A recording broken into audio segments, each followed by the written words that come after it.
Good morning friends, आप सभी का श्री कृष्णा क्लासेस कादीपुर के यूट्यूब चैनल पर हार्दिक स्वागत है। आज हम आप सबके बीच में 22 अक्टूबर 2024 के करंट के प्रश्नों की श्रृंखला को डिस्कस करेंगे। चलिए शुरुआत करते हैं एक कोटेशन के साथ। अगर मेहनत आदत बन जाए तो कामयाबी मुकद्दर बन जाती है। इसलिए आपको जी जान लगा के मेहनत करते रहना चाहिए और एक न एक दिन आपको कामयाबी अवश्य मिलेगी। ठीक है, चलिए शुरू करते हैं आज के दिन की करंट की प्रश्नों की श्रृंखला को। आज के दिन का हमारा पहला प्रश्न है, हाल ही में यूनिफॉर्म सिविल कोड लागू करने के नियमों का ड्राफ्ट किस राज्य के सीएम को सौंपा गया? तो यहाँ पर हो जाएगा असम। तो असम के यहाँ पर सीएम हेमंत बिस्वा शर्मा को सौंपा गया है यूसीसी लागू करने का ड्राफ्ट। यूसीसी का मतलब होता है यूनिफॉर्म सिविल कोड।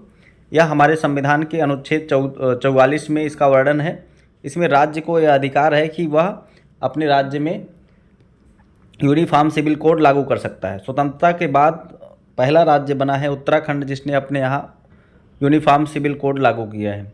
स्वतंत्रता से पहले यूनिफॉर्म सिविल कोड लागू अगर किसी राज्य में था तो वह था गोवा, जो कि पुर्तगालियों के द्वारा वहाँ पर लागू किया गया था। चलिए जानते हैं असम के बारे में। असम की राजधानी होती है दिसपुर। यहाँ के सीएम है हेमंत बिस्वा शर्मा। यहाँ के राज्यपाल हैं लक्ष्मण प्रसाद आचार्य। ये भारत में पूर्वोत्तर भारत का एक राज्य है असम। यहाँ पर कौन कौन से राष्ट्रीय उद्यान हैं बहुत पूछा जाता है। काजीरंगा राष्ट्रीय उद्यान जो है यह सैटेलाइट फ़ोन से कनेक्ट होने वाला भारत का एकमात्र राष्ट्रीय उद्यान है। एक सींग वाले गैंडे के लिए प्रसिद्ध है और अभी यहाँ पर देश का दूसरा तितली अभ्यारण्य बनाया गया है। तो काजीरंगा से इतनी चीज़ें आप लोगों को ध्यान में रखना है। नामेरी, दिहांग पटकई, डिब्रूगढ़ सैखोवा, रायमोना, ओरंग और मानस, ये सभी नेशनल पार्क जो हैं असम में हैं। असम में कटी बिहू, बगरुम्बा और घोड़ताल ये प्रमुख इनके लोक नृत्य होते हैं। आइए जानते हैं करंट से कुछ असम से जुड़े हुए प्रश्न। काजीरंगा नेशनल पार्क का दूसरा तितली अभ्यारण्य घोषित किया गया। असम में मोईदाम को यूनेस्को का धरोहर सूची में शामिल किया गया है। असम ने बाल विवाह को रोकने के लिए बालिकाओं को मासिक वजीफा देने की घोषणा की है जिसका नाम है निजुत मोइना योजना। असम में न्याय प्रदान करने के लिए पहले गवाह संरक्षण योजना शुरू की गई। असम में बाढ़ से राहत शिविरों में बच्चों के लिए school in a box kit दी जाएगी। ठीक है, एक वहाँ पर किट दिया जाएगा बच्चों को ताकि वो अपनी पढ़ाई लिखाई जारी रख सकें। तो ये रहे जो है असम से जुड़े हुए कुछ प्रश्न। आइए देखते हैं अगला प्रश्न। अगला प्रश्न है, हाल ही में खादी स्वतंत्रता का ताना बाना प्रदर्शनी का उद्घाटन कहाँ किया गया? इसका जवाब हो जाएगा नई दिल्ली में। नई दिल्ली में KVIC यानी khadi and village industrial commission के अध्यक्ष श्री मनोज कुमार के द्वारा इसका उद्घाटन किया गया गांधी किंग मेमोरियल प्लाजा में। ठीक है, इसको जानते रहिएगा। खादी स्वतंत्रता का ताना बाना फैशन की भाषा विषय का प्रदर्शनी का उद्घाटन किया गया। इसका विषय क्या है? फैशन की भाषा। स्वतंत्रता का ताना बाना फैशन की भाषा, यह विषय है इस प्रदर्शनी का। ठीक है, इसका आयोजन कहाँ किया गया? दिल्ली में। अगला प्रश्न देखते हैं। अगला प्रश्न है, हाल ही में पुबुदु दास नायके को किस देश के क्रिकेट टीम का मेंटर नियुक्त किया गया? इसका जवाब हो जाएगा भैया नेपाल हो जाएगा। यहाँ पर ये गलत यहाँ पर हो गया है, इसको ध्यान रखिए। नेपाल में इसका नियुक्त किया गया है पुबुदु दास नायके को। भारत में नहीं बल्कि नेपाल में इसको नियुक्त किया गया है। इनको मेंटर के रूप में, क्रिकेट के मेंटर के रूप में इनको नियुक्त किया गया है। नेपाल की राजधानी है काठमांडू। यहाँ की मुद्रा है नेपाली रुपया। प्रधानमंत्री हैं KP शर्मा ओली। राष्ट्रपति हैं रामचंद्र पौडेला।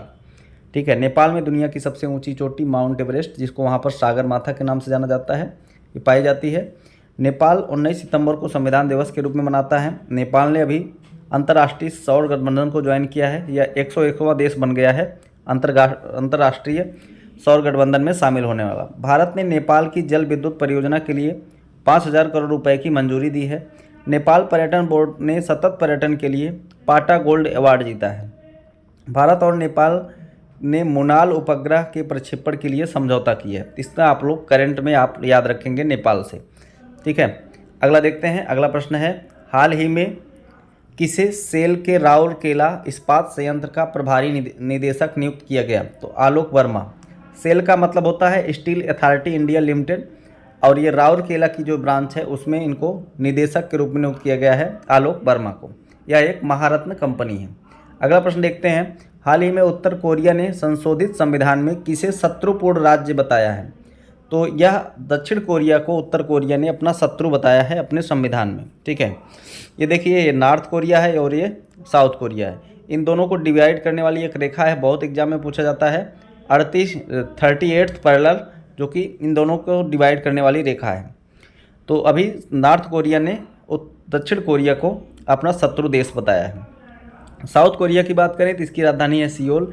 यहाँ की मुद्रा है कोरियाई वान और यहाँ के प्रधानमंत्री हैं यूसुक योल। ठीक है, और नॉर्थ कोरिया में आप लोग जानते हैं तानाशाह का यहाँ पर शासन है। प्योंगयांग यहाँ की राजधानी है।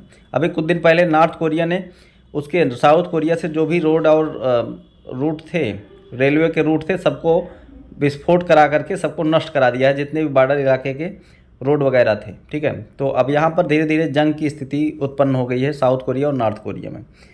अगला देखते हैं। अगला प्रश्न है, हाल ही में भारतीय तटरक्षक बल ने कहाँ पर सागर कवच तटीय सुरक्षा अभ्यास आयोजित किया है? तो यहाँ पर गुजरात और दमन दीव में, इन दोनों जगहों पर, गुजरात के बगल में ही है दमन दीव, एक केंद्र शासित राज्य है। यहाँ पर 16 से 17 अक्टूबर 2024 को इसका आयोजन किया गया। ठीक, जिसका नाम है सागर कवच अभ्यास। ठीक है, अगला देखते हैं। अगला प्रश्न है, हाल ही में कौन ISS athlete of the year चुने गए? ISSF international shooting sport federation का एथलीट ऑफ द ईयर चुना है इन दोनों को, यांगजिन और लियू युकुन। यांगजिन जो है ये महिला हैं और ये कहाँ की रहने वाली हैं? ये साउथ कोरिया की रहने वाली हैं। और लियू युकुन जो है ये चाइनीज़ हैं और इन दोनों को चुना गया है एथलीट ऑफ द ईयर 2024। ठीक है, इसको आप लोग ध्यान रखिएगा, इम्पॉर्टेंट है। अगला देखते हैं। हाल ही में भारत में हरी झंडी दिखाकर रवाना किया गया कोस्टा सेरेना किस देश का अंतर्राष्ट्रीय क्रूज लाइनर है? इसका जवाब होगा इटली। यहाँ पर अभी भारत से इसको रवाना किया गया है इटली के लिए। इटली की राजधानी होती है रोम। आप लोग कमेंट बॉक्स बताएंगे रोम में किसका हेडक्वार्टर है, और रोम में अगर हेडक्वार्टर जिसका है तो आप बताइएगा। मैं उसी से जुड़ा एक प्रश्न और कर देता हूँ कि आप अभी बताइए विश्व खाद्य दिवस कब मनाया गया? अगला देखते हैं। अगला प्रश्न है, हाल ही में किस राज्य ने SC कोटे के अंदर सब कोटा लागू करने का फैसला किया है? तो यहाँ पर हरियाणा ने। हरियाणा की सरकार ने यहाँ पर SC कोटे के अंदर भी एक सब कोटा लागू करने का फैसला किया है।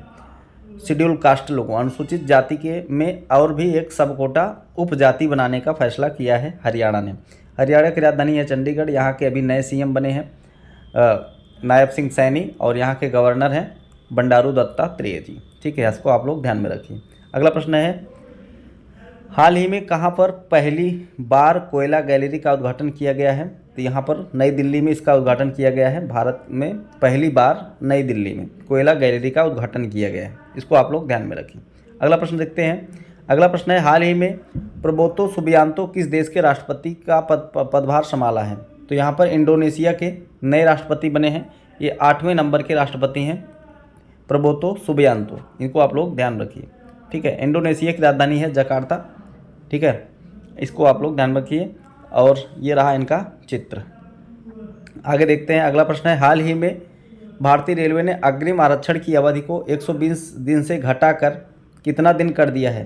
तो यहाँ पर अग्रिम आरक्षण की जो समय था उसको घटा करके 60 दिन कर दिया गया। यहाँ पर होता क्या है कि यदि किसी को ट्रेवल करना है, टिकट बुक करना है, तो 120 दिन पहले से ही यहाँ पर टिकट की खिड़की यहाँ पर खुल जाती थी कि 120 दिन पहले से आप अपना रिजर्वेशन करा सकते थे। लेकिन अब जो है इसका जो समय है 120 दिन, अब उसको घटा करके 60 दिन कर दिया गया है। अगर आपको कहीं जाना है तो आप 60 दिन पहले से अब अपना रिजर्वेशन करा सकते हैं। इसके पहले 120 दिन हुआ करता था। ठीक है, यही है। अगला प्रश्न देखते हैं। हाल ही में कहाँ पर लाइट हाउस टूरिज्म कॉन्क्लेव 2024 का आयोजन किया गया? इसका जवाब हो जाएगा पुरी, उड़ीसा में। ठीक है, लाइट हाउस कॉन्क्लेव 2024 का आयोजन किया गया पुरी, उड़ीसा में। ठीक है, जो कि यहाँ पर जगन्नाथ मंदिर भी है जिसको व्हाइट पैगोडा के नाम से भी जाना जाता है। उड़ीसा की राजधानी होती है भुवनेश्वर। उड़ीसा में सिमलीपाल राष्ट्रीय उद्यान है, भीतरकनिका राष्ट्रीय उद्यान है। ठीक है, इसको आप लोग ध्यान रखिए। अगला प्रश्न देखते हैं। हाल ही में विश्व आयोडीन अल्पता दिवस कब मनाया गया? 21 अक्टूबर को मनाया जाता है विश्व आयोडीन अल्पता दिवस। और 21 अक्टूबर को एक दिवस और मनाया जाता है, पुलिस स्मृति दिवस के रूप में मनाया जाता है 21 अक्टूबर को। 2 दिवस आपको ध्यान में रखना है। बाकी दिवस से जुड़े हुए जितने भी प्रश्न थे कल मैंने रिवीजन कराया था, आज वीडियो लंबी हो जाएगी इसलिए मैं आज रिवीजन नहीं करा रहा हूँ। अगला प्रश्न देखते हैं, हाल ही में भारत और सिंगापुर की वायुसेना के बीच संयुक्त प्रशिक्षण अभ्यास का आयोजन कहाँ किया गया? इसका आयोजन किया गया पश्चिम बंगाल में। तो यहाँ पर एयरफोर्स स्टेशन कलाई गुंडा में भारत का अपना 12वां संयुक्त सैन्य अभ्यास का आयोजन किया है। दोनों सेनाओं के बीच ये 12वां संयुक्त सैन्य अभ्यास है जिसका आयोजन किया गया है पश्चिम बंगाल के एयरफोर्स स्टेशन कलाई कुंडा में। ठीक है, इसको आप लोग ध्यान रखिए। अगला प्रश्न देखते हैं, हाल ही में 50 अंतर्राष्ट्रीय गोल करने वाली पहली भारतीय महिला फुटबॉलर कौन बनी है? तो बाला देवी ये 50 अंतर्राष्ट्रीय गोल करने वाली पहली भारतीय महिला फुटबॉलर बनी है। ठीक है, बस आज के दिन के करंट की प्रश्नों की श्रृंखला समाप्त होती है। आइए रिवीजन करते हैं कल के प्रश्नों को। राष्ट्रीय महिला आयोग की नवीं अध्यक्ष बनी है विजया किशोर रहाटकर। हाल ही में दिल्ली कैपिटल्स और विक्टोरिया कैपिटल्स जैसी टीमों को देखरेख करने वाले JSW स्पोर्ट क्रिकेट निदेशक के रूप में किसे नियुक्त किया गया? सौरव गांगुली को। मानवतावादी पुरस्कार 2024 मोहन जी को मिला। ICC महिला T20 वर्ल्ड कप 2024 में विजेता टीम है न्यूजीलैंड, जो इसका 9वां संस्करण खेला गया था अभी। विश्व सांख्यिकी दिवस मनाया गया 20 अक्टूबर को। वैश्विक बहुआयामी गरीबी सूचकांक में अत्यंत गरीब देश की लिस्ट में शीर्ष पर है भारत। भारत के साथ फिल्म उद्योग में साझेदारी करने वाला 17वां देश कोलंबिया बना है। कटी बिहू त्यौहार मनाया गया असम में। सरस आजीविका मेला 2024 का आयोजन किया गया नोएडा में। किस राज्य सरकार ने सभी आवासीय विद्यालयों का नाम बदलकर महर्षि वाल्मीकि आवासीय विद्यालय कर दिया? कर्नाटक। हाल ही में UNHRC ने नॉनसेंस शरणार्थी पुरस्कार के लिए कितने लोगों को सम्मानित किया? तो यहाँ पर 5 लोगों को सम्मानित किया है। बड़ा दशई महोत्सव का आयोजन कहाँ किया गया? नेपाल में।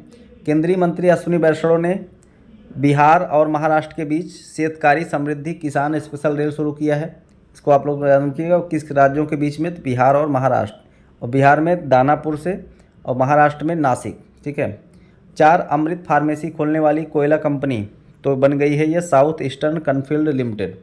अंतर्राष्ट्रीय सौर गठबंधन का 7वां सत्र भारत में आयोजित किया जाएगा। इसका आयोजन कहाँ किया जाएगा? भारत में किया जाएगा। तो ये रहे आज की करंट की प्रश्नों की श्रृंखला।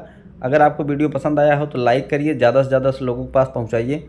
अगर यदि वीडियो चैनल पे नए हैं तो चैनल को सब्सक्राइब करिए। मिलते हैं नेक्स्ट वीडियो में। आप लोग पढ़ते रहिए, मुस्कुराते रहिए और जय हिंद, वंदे मातरम।